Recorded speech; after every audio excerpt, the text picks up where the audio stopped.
From the Y2J countdown in 1999 to the undisputed champion who beat The Rock and Austin in the exact same night, Jericho has always left his mark wherever he's gone, including AEW and New Japan. And the rumors right now is that Jericho could be returning to WWE. The question is, could he do it all over again? So to better understand why Jericho's return could be a big deal, we go back to where it began in 1999. His shocking debut with The Rock, the countdown. It was the height of the Attitude Era. I saw this episode of Raw with the countdown, the lead up to it, and then you had The Rock in the ring. The pop from the crowd was absolutely nuts. And if you did live through that time period and you saw all of this, you'd understand what a huge deal it was by having somebody go from WCW to the WWF, right at the peak of the Monday Night Wars. And Jericho in WCW, being more of a mid-carder in the cruiserweight division, he made that leap, much like he did across his career, where he reinvented himself, and then he did it again by jumping over to New Japan and then jumping over to AEW. For weeks in 1999, the mysterious graphics flashed across Raw, building the anticipation for the year 2000. That's a long time ago now, isn't it? But nobody knew who it was until the countdown hit 0 and Chris Jericho walked out. He interrupted The Rock in front of a red-hot crowd in Chicago, instantly making a huge statement. Now, his initial run in WWF, like after the countdown, he wasn't that great. He wasn't like a top guy. He had to work his way up for so long. But I love Jericho's run when he first came into WWF through 1999 and 2000, 2001, where he had championship matches, Intercontinental European title matches, matches against Kurt Angle, Austin, Rock, Triple H. Remember on Raw when Jericho and Triple H were feuding? Jericho won the WWF Championship at the beginning of Raw. He beat Triple H. Triple H is freaking out. Earl Hebner screwed Triple H over. He got so mad. And then by the end of the night, Triple H is using his power and then he got the title back. I love that. WWE, do more of that, please. But in Vengeance 2001, Jericho defeated The Rock and Stone Cold Steve Austin to become the first ever undisputed champion, beating two of the biggest icons of the time and arguably in history for WWE, in the same night cementing Jericho as a top guy. But what's interesting about Jericho is that over the years, he reinvented himself. He would change it up. He wasn't relying on the exact same act, same shtick, promos, look, any of it. He constantly changed as time went by. But he had legendary feuds as well. Like his WrestleMania match against Shawn Michaels was incredible to this day. Like at the end of the match, they hug, and then Jericho low blows Shawn. It was incredible. And then in 2008, he shocked all the fans again. He turned heel on Raw in the infamous moment, kicked Shawn Michaels through the Jeritron 5000. And then from like 08 to 2010, we had the short-haired, suited up Jericho. He slow talked, he whispered, he was more methodical, it was very wordy, but it was a complete transformation from the original Jericho that we'd been used to. He had his ladder match with Shawn Michaels at No Mercy. He was in the tag division with Christian, Jericho. Like Jericho went across the company and he kind of did it all. And what was cool with Jericho too was that over the years, he didn't overstay his welcome, where he would just ride it out forever. Jericho left a lot and then would still come back. And not everything was perfect. He didn't always reinvent himself and become just the big megastar once again. Around 2012, Jericho returned again to WWE, and this time he did the silent gimmick, where he wouldn't give fans what they wanted.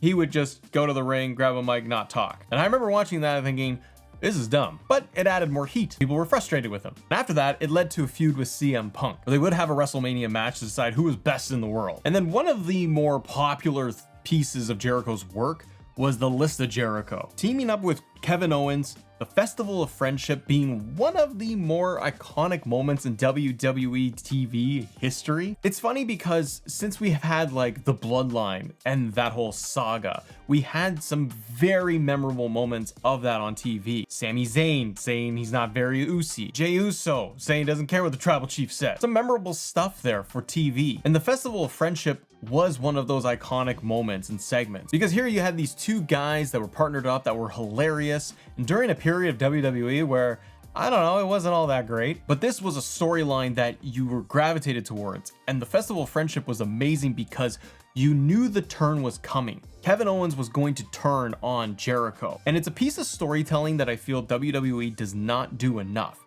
where they let the fans, where you let the audience, the viewer, know what is going to happen, but the character doesn't know it's going to happen to them. So even up to that point, you had Jericho still making an impact in the company. A lot of big moments through the Attitude Era, the 2000s, the 2010s, Jericho was involved in it. His matches in New Japan were really, really good, and really at the time, neat to see somebody as popular and big as Chris Jericho at that time period go from WWE, not re-sign with them, and venture out and do something else on that stage, on that scale. And then we saw the birth of AEW, and Jericho being one of the foundational pieces of that whole company. Now, was Jericho's AEW run the best thing we've ever seen? Well, you decide, you talk about it in the comments for me, but from where I sit, no, it wasn't always the best thing, and neither was everything in WWE. I like stuff that Jericho did. I think his initial run in the beginning of AEW was a lot of fun, but as time went by,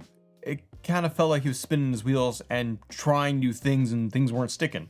Hats off to you trying new things. But I always wondered what it would be like if Jericho did come back to WWE. Would he flourish and do excellent work because, well, it's a different system than AEW. It's something he's familiar with. It's also different now because it's under Triple H and TKO. It's not under Vince. Or would it not go so well because it's under TKO and Triple H, and so many fans right now are feeling that the company is complacent from a storytelling perspective, that things are not really feeling that exciting, that it's just all kind of mid. That's a lot of the fan sentiment right now. But WWE, they always thrive on that nostalgia piece, on the returns. Edge's big comeback to WWE at the Royal Rumble. When the Hardys made a return at WrestleMania, that was awesome. CM Punk's return at Survivor Series, arguably one of the biggest ones we've seen in recent memory. Even more recently, today, where we have seen the likes of Goldberg make a return to WWE to have a retirement match. John Cena is in his retirement tour right now. Brock Lesnar, they brought him back, so now Brock is gonna have a match. Because WWE and TKO, they want the big moments. They want those big moments that they can highlight, legendary stars they can bring back on TV to sell a big moment, to sell a show, have The Rock show up at Elimination Chamber, for example. More and more often now in 2025, it feels like the company really is trying to do that. Let's pop a big moment, and then we got the week-to-week TV product. But in this era, in 2025, can Jericho, at this stage of his career, can he still make a big impact like he did back in 1999? It's a different landscape, it's a different world, but he's still active. Jericho, in his own way, he can still go in the ring. Can't do everything like he used to, but he can still tell a good story. And I think that, like we've seen with CM Punk and the Drew McIntyre story that they put together for an entire year, I think Jericho as a character can put on a really good performance, and more from the storytelling perspective, something that could be really planned out, where they can be thought through, where they might have a 3-6 month plan for him with a big feud like a CM Punk. I do wonder though, would the fans still be very excited if they got the Y2J type of countdown and you heard Break the Walls Down? Would the crowd go crazy? My guess is yes. Maybe people at home wouldn't, and they would say, oh God, here we go, Jericho's back. But that live audience, I think they go crazy. Brock came back and took out John Cena. The crowd went insane for Brock. Arguably, fans like Jericho, maybe a little bit more than Brock, but that's a different conversation. But who could he face?